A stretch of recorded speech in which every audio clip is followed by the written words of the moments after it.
J'espère que les Champions Stakes 2006 vont revenir aux Français. Dernier vainqueur français, Laurent, c'était dernier empereur en 1994. Et concernant Pride et Hurricane Run, on va rappeler qu'ils se sont rencontrés 4 fois et pour l'instant il y a 2 partout. Balle au centre. Exactement. Allez, prêt à partir. Et c'est parti pour les Champions Stakes 2006. Hurricane Run, Pride pour la France qui sont au départ. Hurricane Run qui a pris un bon départ. Il est à gauche de l'écran. Nous avons Sir Percy côté corde avec la présence ensuite de Nat Naukato avec Confidential Lady qui vient un petit peu plus loin. Et puis pour le moment, à l'arrière-garde du peloton, le numéro 2, Marael. C'est ce que l'on pouvait craindre. Il n'y a pas énormément de rythme dans l'épreuve avec Hurricane Run qui est aux commandes. Mick Kinnan qui a décidé de placer Hurricane Run en tête de l'épreuve. Nat Naukato qui vient en deuxième position avec Confidential Lady qui est troisième. Sir Percy côté corde qui vient quatrième. Marael qui est cinquième. C'est pour le moment Olemkan Odyssey qui ferme la marche. Juste devant lui, il y a Pride qui est en avant-dernière position. Hurricane Run qui a toujours l'avantage avec Nat Naukato qui est en deuxième position. On est à 1200 mètres du but. Confidential Lady qui est troisième, Rob Rock dans son sillage, Sir Percy côté corde avec Marael, Pride en position d'attente et Olemkan Odyssey qui ferme la marche. Hurricane Run a toujours l'avantage.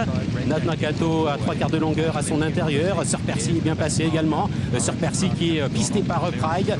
Confidential Lady vient ensuite avec Marael, avec Rob Roy. Et c'est toujours le numéro 6, Olemkan Odyssey, qui est en position de serre-fil.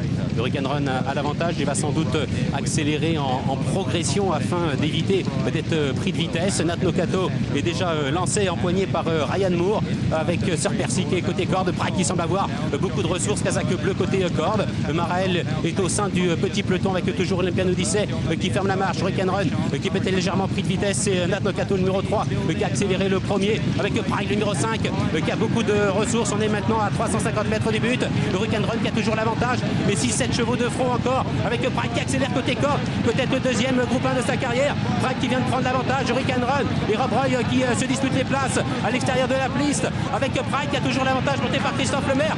Pride qui se détache et qui va s'imposer dans les Champions Stakes 2006.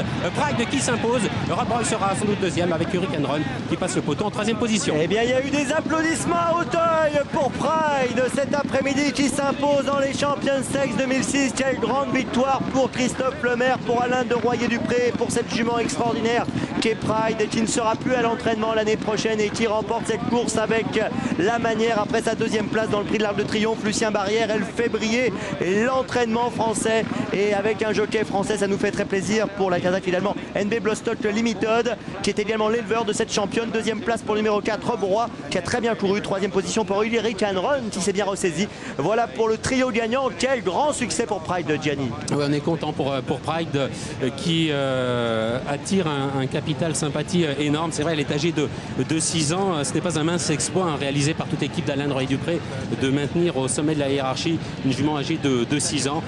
La plus belle victoire de sa carrière puisqu'elle a vraiment terrassé l'opposition. Ah, formidable Pride qui a réalisé une saison 2006 magnifique.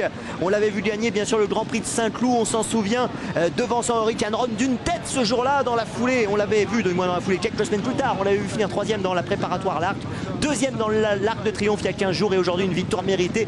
L'autre jour, on l'a dit, vous l'avez dit, Gianni, elle aurait pu gagner l'Arc avec un parcours peut-être un petit peu plus chanceux. Ouais, la lauréate morale selon moi. Mais on peut pas refaire les courses, c'est comme ça. Riley a été le plus fort ce jour-là et aujourd'hui Pride est la plus forte en Angleterre. Regardez la phase finale. Elle est vraiment au sommet de son art, elle est meilleure que jamais. Alors c'est peut-être, je dis bien peut-être, la dernière course de sa carrière. Elle sortirait par la grande porte. Elle a encore une course à son programme éventuellement. C'est à Hong Kong, soit le Hong Kong Cup, soit le Hong Kong Baze.